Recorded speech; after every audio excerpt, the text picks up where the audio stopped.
Hello, one and all. Mucho gusto. This is the 71st edition of the Gabby Mac Project. And tonight, the topic is Donald Trump was an ally of the Manosphere.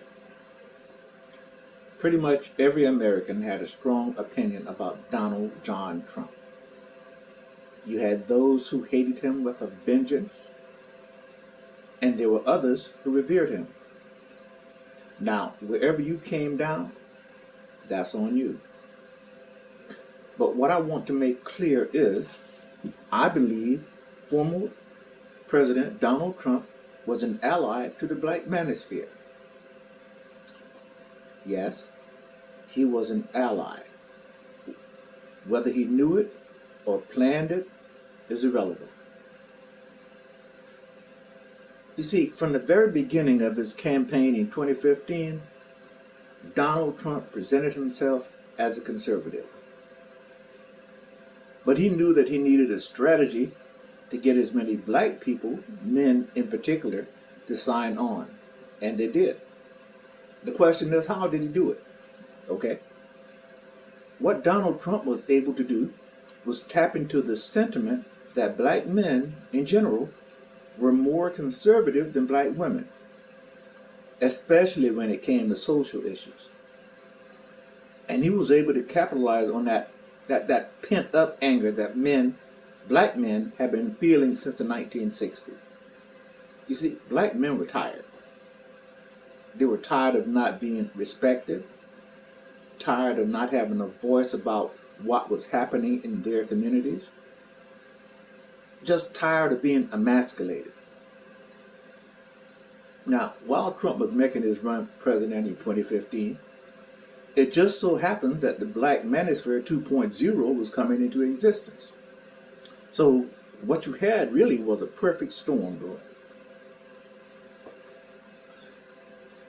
You see, we men, all men respect strength. All men. And that's part of the attraction of Donald Trump.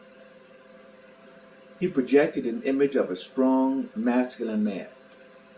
And he was unapologetic about being a man.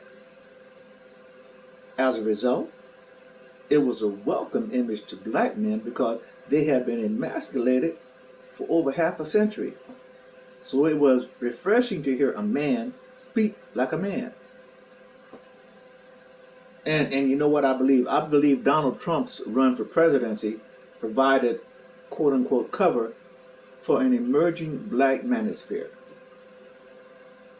One that came into being around the same time, 2015.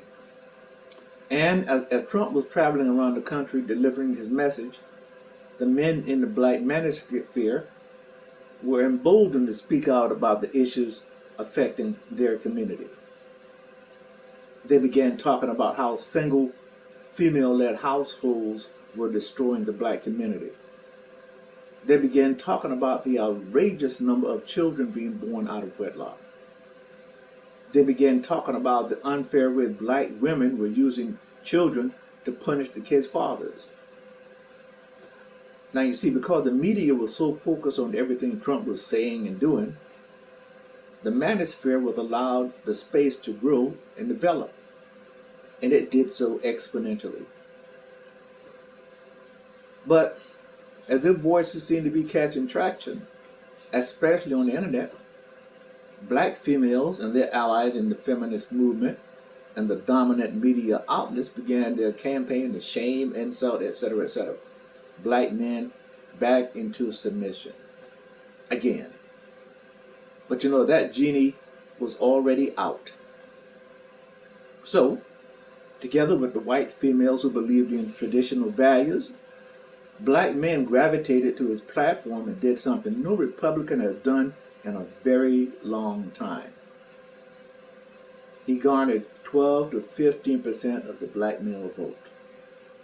So, for 4 years, Trump provided cover, and he delivered on what he promised as far as economic development,